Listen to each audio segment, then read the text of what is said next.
শিক্ষক কবি নীলিম কুমাৰ।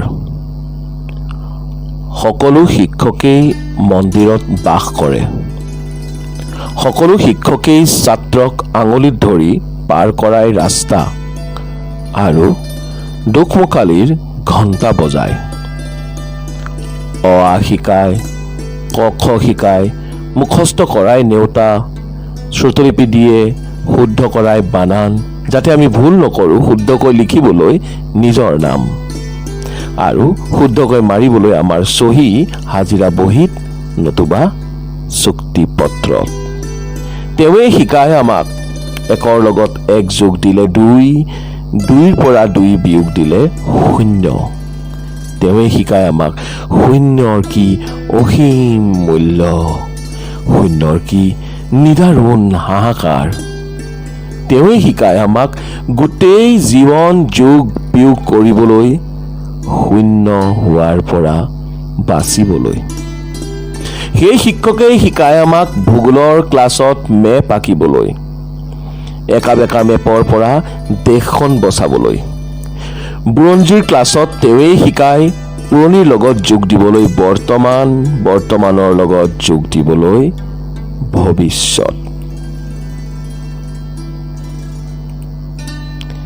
তেওঁৱেই ৰচনাত ৰচনা কৰিবলৈ শিকায় জীৱনৰ লক্ষ্য, পৰীক্ষা বহীত নম্বৰ পাবলৈ নহয়, স্থিৰ কৰিবলৈ ভৱিষ্যতৰ সপোন।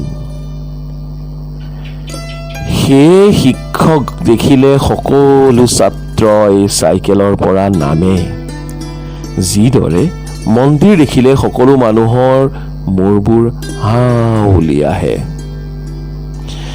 এদিন এজন শিক্ষকে কৈছিল, সেই পাহাৰখনলৈ চোৱা, পাহাৰ মোৰ সহকৰ্মী শিক্ষক।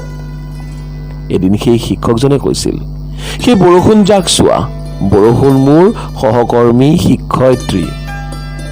এদিন বেলিটোলৈ দেখুৱাই শিক্ষকে কৈছিল, বেলি মোৰ সহকৰ্মী শিক্ষক। জোনটোলৈ দেখুৱাই কৈছিল, জোন মোৰ সহকৰ্মী শিক্ষয়িত্ৰী। আৰু আকাশলৈ দেখুৱাই কৈছিল, এই আকাশ তোমালোকৰ ব্লেকবোৰ্ড। সেইদিনা বুজিছিলো, কোনো শিক্ষকেই বাস নকৰে মন্দিৰত, সকলো শিক্ষকেই মানুহ।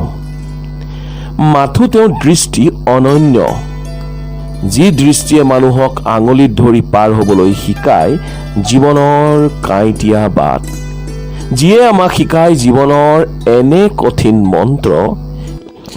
সেই শিক্ষকক মই মূৰ দোৱাইছোঁ, সেই শিক্ষকক মই মূৰ দোৱাইছোঁ।